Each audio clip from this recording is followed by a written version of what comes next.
I'm seeing something that honestly concerns me as a doctor and someone who uses technology every day. I've seen men in their 30s with T levels that look like those of men in their 50s. When we dig into lifestyle factors, technology keeps coming up. Not as a direct cause, but as something that's associated, and this has been really prevalent over the past year. I'm Dr. Doran Stember. I'm a board-certified urologist. I've been practicing for over 15 years. Let me talk to you about something I've learned over the past year from speaking to so many patients.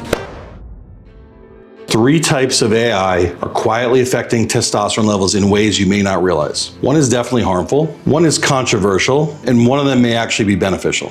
You may have seen or heard of the movie called Her. It's with Joaquin Phoenix, and he has a digital AI girlfriend. This is actually really happening now. I'm not here to judge, but as a urologist who treats hormonal health, there's a biological angle that nobody is discussing. What we see is this frequent and then almost constant stimulation starts to desensitize the dopamine receptors. They become less sensitive over time, which means the guy needs more and more stimulation to get the same response. And this frequent sexual stimulation leads to elevated prolactin levels. The pattern is pretty clear, and it's become increasingly common. Real-world activities suffer.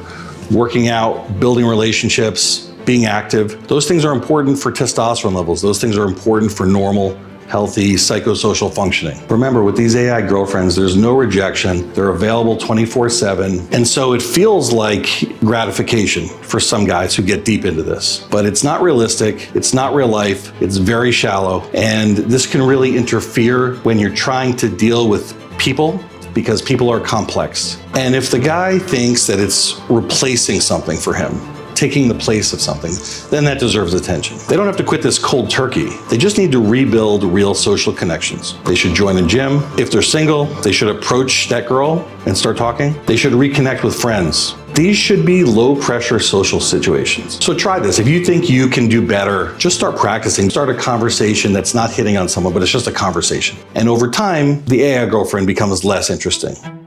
Okay, now for the good news. Not all AI is working against your testosterone and your social life, your life interacting with real people. There is a lot of productivity that can be gained from AI. You probably heard of ChatGPT, Claude, Gemini from Google. All of these are getting more and more powerful, and the trick is knowing how to use them to work for you. If you have total T, sex hormone binding globulin, and albumin, you can paste those numbers in, and you can ask the AI to calculate your free T for you. And this hypothetical patient had a total T level of 485, which, while not extremely high, is considered normal by most people. But the free T was hidden in the other labs. And the AI surfaced it even though it wasn't directly measured. And many times primary care doctors don't order a directly measured free T. This is a way you could surface it from within your labs. And you can do this over time. So you can say, what were my T levels 6 months ago? So you can pull patterns out that is not going to otherwise be obvious. AI is not going to give you a diagnosis that will directly lead to a treatment, but it will empower you with information. If you come to Fountain, we know about free T. We calculate your free T level. We measure total and free T, and we're experts at interpreting those and connecting them to the way you feel, your symptoms, and what your goals are. So click the link below and get an evaluation with Fountain. But there's some less obvious things you could do. You can take pictures of food that's in your fridge. I'm gonna take some pictures, just like I'm sending a text message. I'm sending this to Claude, and I say, how do I make 2 different healthy meals? You don't even need more details than that. Hit send. It's looking at the pictures. You tell it what to do. It will respond to you. This is like the AI girlfriend who always says yes and always wants to please you. This time it wants to please you, and pleasing you means helping you build a healthy lifestyle, helping you reach your goals. So in terms of your health and the way you feel, spend your AI time here. But we're not done yet. There's one more AI-related thing that I want to talk to you about. It's somewhat controversial, and it doesn't seem as strange maybe as an AI girlfriend does to some people, but this is one that's much more common, and it does cause problems. You're using AI even if you don't know it. The algorithms, TikTok, Facebook, YouTube, the algorithms, they learn what you're interested in. They learn what you pause for an extra moment on. They know you better than your partner. They may know you better than yourself. The problem is people don't look up from their phones. And instead of going to bed at 11 p.m. or midnight, it ends up being 12:30, 12:50, 1 a.m., 2 a.m. Sleep is interrupted.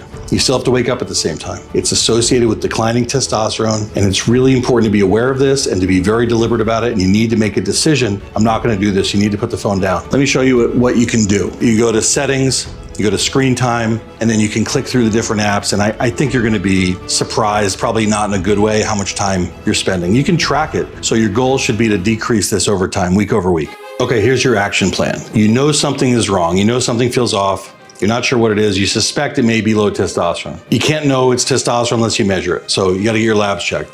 You can do that at Fountain. You click the link, make it really easy to get labs done. The lab report will come to us. We'll schedule a video visit, and you'll meet with one of our providers who's a specialist, talk about what you're feeling, what you're experiencing, and what your goals are, and see if medication is right for you. And we're also going to talk about what kind of behavioral and lifestyle factors are important for you to get into a healthy cycle and turn things around. But no matter what, you're going to have to do some things on your own. You're going to have to move. You're going to have to eat better. You're going to have to get better sleep. You're going to have to be aware of what you're doing with your phones. That's true whether you're on testosterone replacement therapy or not on it.